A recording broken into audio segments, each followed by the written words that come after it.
Madame la Présidente, Mesdames, Messieurs, en cette occasion de la célébration de la Journée de la femme, nous tenons à saluer le soulèvement courageux du peuple iranien qui a débuté le 28 décembre 2017 et qui s'est propagé avec une vitesse remarquable dans 142 villes d'Iran.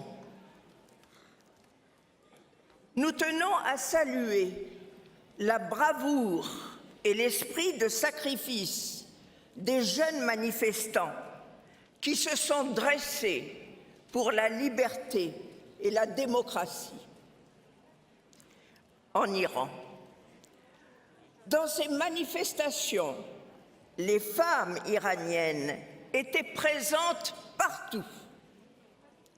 Elles qui subissaient depuis 39 ans une dictature religieuse et misogyne étaient présentes et ont compris qu'elles n'avaient plus rien à perdre et qu'elles avaient tout à gagner.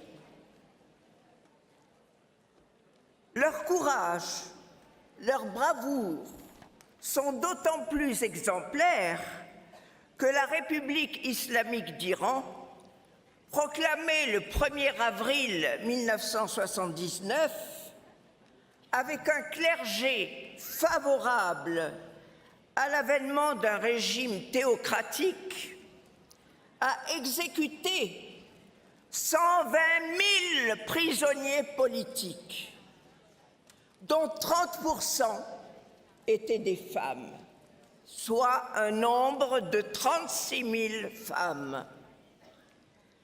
Il ne faut pas oublier aussi qu'avant sa mort, l'imam Khomeini, le guide suprême de la Révolution, avait personnellement ordonné en 1988 l'exécution de 30 000 opposants politiques.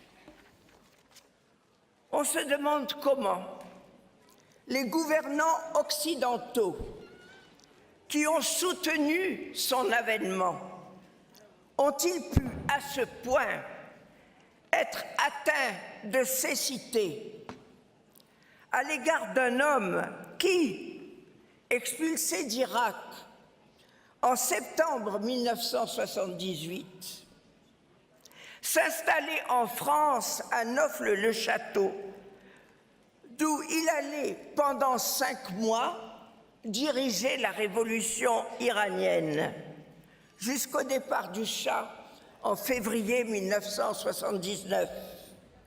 Comment les intellectuels étrangers qui le visitaient alors ont-ils pu faire les louanges d'un homme dont le programme politique était très clair et qui était fortement influencé par les frères musulmans et qui réservait tout le pouvoir judiciaire au clergé chargé d'appliquer la charia dans le but d'instaurer d'importantes restrictions à toutes les libertés individuelles, en réglementant strictement la vie privée, économique et sociale. Ces religieux imposaient leur modèle à la société iranienne. Puis encore, le régime pratique la peine d'amputation. En 2017, des dizaines de peines d'amputation ont été prononcées et confirmées par la Cour suprême iranienne. Tout récemment, le 22 janvier 2018, le régime pratiquait encore cette peine en coupant la main à un pauvre homme qui avait volé du bétail. Faut-il rappeler que l'amputation est un crime au regard du droit international? La révolution algérienne, dès ses débuts, a interdit l'amputation.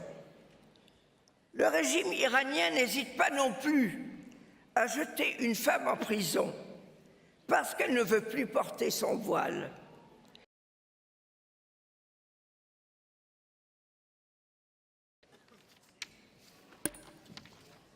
Tout récemment, d'une femme qui avait été mise en prison à cause de cela. Je voudrais citer à ce propos cette parole du président Boumedienne qui déclarait le 2 avril 1974 au 3e congrès des femmes algériennes: le voile n'est pas un critère de moralité. Pour la femme algérienne, ce qui peut la sauvegarder, c'est l'éducation et les principes moraux.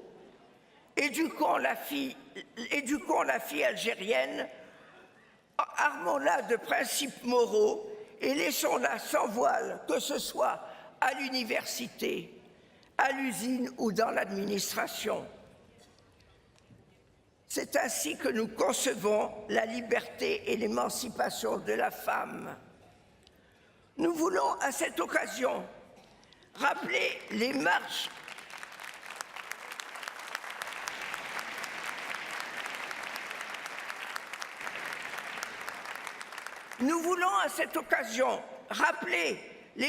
héroïques des femmes algériennes qui se sont dressées contre le Front islamique du salut, qui voulait leur imposer un régime à l'iranienne, puisqu'ils avaient déjà approvisionné ces maquis avec les armes de Khomeini et de son successeur Khamenei.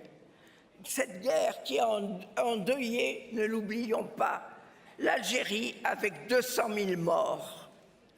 Aujourd'hui, nous saluons la bravoure et l'héroïsme des femmes iraniennes qui combattent les idées rétrogrades. Le directeur politique des gardiens de la Révolution déclarait le 27 janvier dernier que 80% des personnes arrêtées avaient moins de 30 ans et parmi eux un certain nombre de femmes.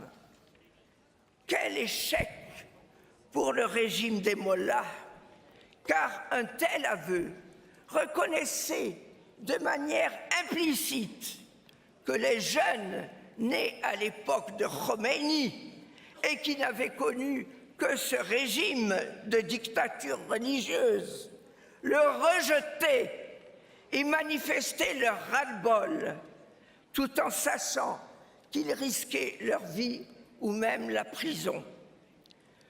Devant cette révolte pour la liberté et pour la souveraineté populaire, les pays occidentaux ne doivent pas, une fois de plus, rester aveugles et sourds.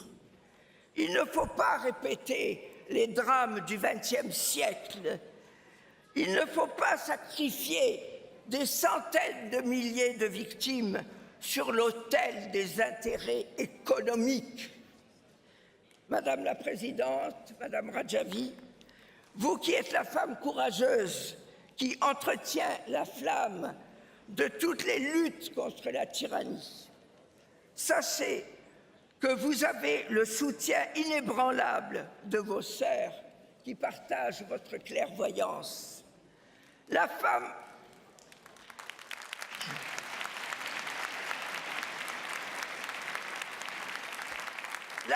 ne l'oublions pas, est la première école de la société. Le poète a dit: si la femme veille sur le foyer, les piliers de ce foyer seront solides. Dans le cas contraire, les conséquences de cette carence se feront sentir au niveau de toute la société, car la famille constitue la base de la société. Oui, nous sommes avec vous, Mariam, et comme nous sommes avec toutes nos sœurs iraniennes dans votre combat acharné qui veut libérer la femme iranienne des chaînes qui l'emprisonnent. Je vous remercie de votre attention.